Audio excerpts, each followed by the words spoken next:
possível. O que é a dopamina? Porque a gente falou dela várias vezes e ninguém explicou o que é. Vai você, Ed. Dopamina é um neurotransmissor que seu cérebro produz, ele é relativamente escasso no cérebro, tem poucas vias, 5, 6, uma está sendo caracterizada ainda.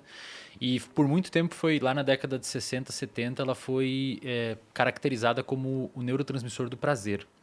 Hoje a gente sabe que não. A dopamina ela tem a ver com novidade e principalmente motivação para buscar coisas novas ou fugir de perigo. Se você pega qualquer livro-texto de neurociência, você vai ver que a dopamina ela normalmente é descrita no contexto de comportamento alimentar e comportamento de beber água e sexo. Que é os comportamentos mais fáceis de estudar num roedor também, né? E prazerosos.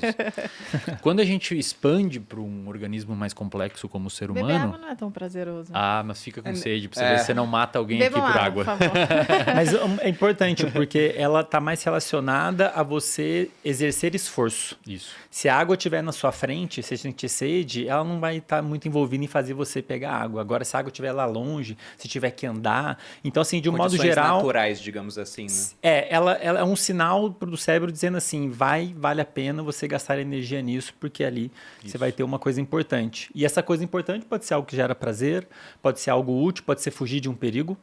Então, quando a gente falou, né, da pessoa com depressão, por exemplo, sentir pouca energia, é de se esperar, e tem trabalhos que indicam isso, que esse sistema que libera esse sinal químico, dopamina, está diminuído.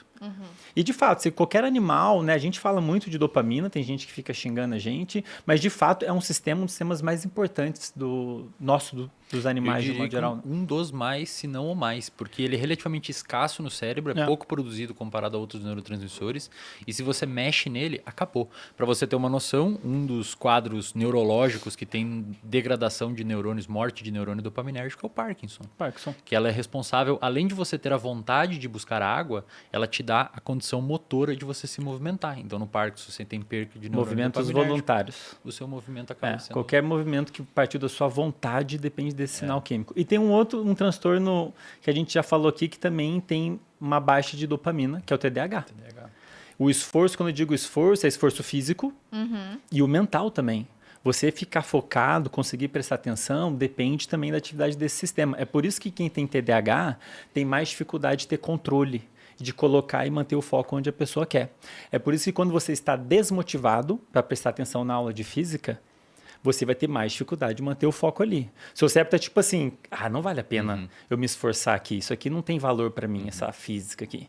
Agora, se é uma coisa que você vê um bom motivo para prestar atenção, é de se esperar que você tenha uma liberação, uma atividade da dopamina aumentada, você vai conseguir prestar atenção, você vai conseguir exercer esforço.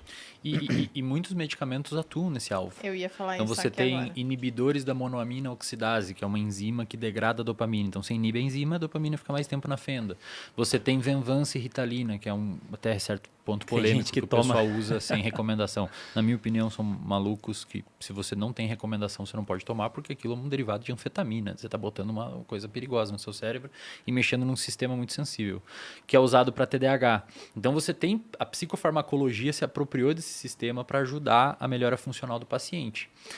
Mas vale ressaltar que esses sistemas eles funcionam bem desde que você tenha o que eu gosto de chamar lá no RD de pilares da casa bem construídos. Então, quando você tem um quadro psiquiátrico, você precisa procurar alguns profissionais, de preferência, se você tiver condição, uma ajuda interdisciplinar, que são vários, dentre eles um psiquiatra e um psicólogo. E hoje, acho que vale ressaltar isso aqui, Bruno e Malu, que é um espaço onde o filtro, a ponta do funil é mais larga. Hoje a gente tem bons trabalhos, boas técnicas baseadas em evidência científica que ajudam na psicologia a tratar transtornos psiquiátricos como depressão, ansiedade e TDAH. Existem terapias chamadas de... existe uma abordagem da psicologia chamada de psicologia baseada em evidência, que é a PBE, que une as melhores evidências disponíveis para determinados tipos de transtornos para você receber o que de melhor a ciência mostra para aquele determinado quadro.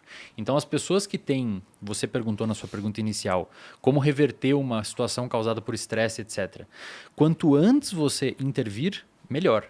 Porque um cérebro ansioso e um cérebro deprimido, com o passar do tempo, fica muito bom em ser ansioso e ser deprimido.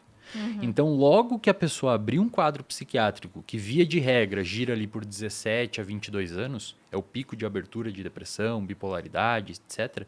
É um adulto jovem, normalmente abre o quadro. Isso tem até razões sociais que é debatido do porquê que se abre nessa idade. A intervenção precoce é a melhor. Inclusive, tem pessoas que abrem um quadro de depressão e entram em remissão sem intervenção. Às vezes o amigo ajuda, vai jogar futebol, vai sair com as amigas, não sei o quê, e a pessoa melhora sozinha. Algumas não. Mas quanto antes você intervir, a chance de remissão dos sintomas é maior. Porque o cérebro, muito tempo deprimido e muito tempo ansioso, por exemplo, ele cria circuitos, viu, que a gente chama de neuroplasticidade, que faz o cérebro ficar muito bom naquilo. Vira a média do comportamento do cérebro, digamos assim. E concreta. É como se você estivesse aprendendo a ser ansioso. Por exemplo, você tem fobia social. É tipo o obeso que fica obeso muito tempo, quando emagrece é mais fácil recuperar o peso. Exato. E a tal dopamina é um dos memória, sinais que mais está envolvido com essas mudanças com a neuroplasticidade. É como se fosse um guia. Isso. Ó, faz isso daqui que isso aqui vale a pena, não faz isso que isso aqui não vale a pena. E às vezes a pessoa vai direcionando a vida dela para um estilo de vida inadequado. Pode envolver alimentação inadequada, pode envolver... Esquiva experiencial. A pessoa, por exemplo, com fobia social... Pô, o Brunão, a Malu chamaram para ir no podcast. Aí ele tem problema ali de falar em público, ele se esquiva.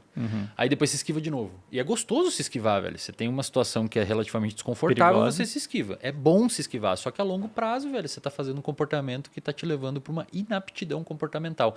E o seu cérebro, quando é gostosinho se esquivar, então você está na faculdade, tem que apresentar um trabalho. O Andrei fala, não, Wesley, pode deixar que eu apresento. Que delícia, cara.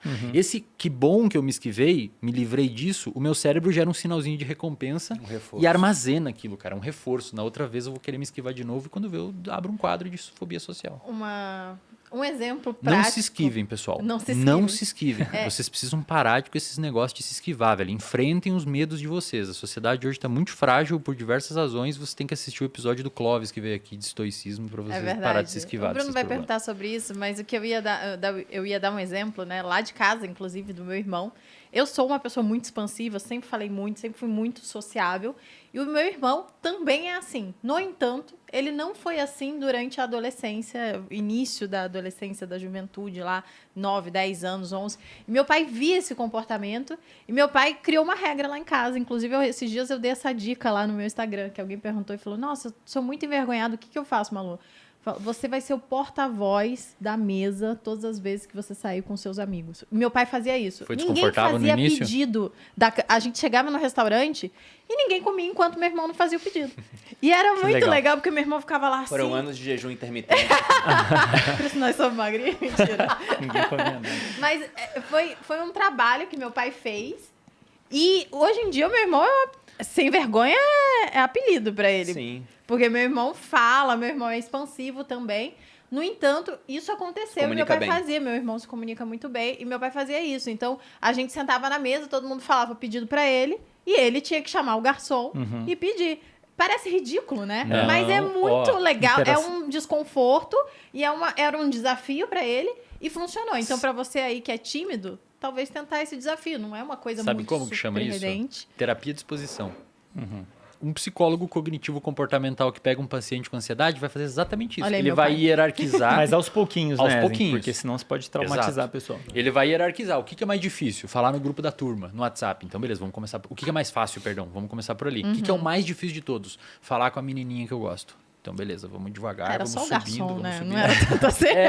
Mas o que fez foi isso. Foi uma terapia de exposição para a pessoa criar o que a gente chama de repertório O famoso comportamental. sair da zona de conforto, né? Pois é, eu Só que tava tem que ser pensando. feita com cuidado, com planejamento, porque senão a pessoa realmente pode ter uma experiência.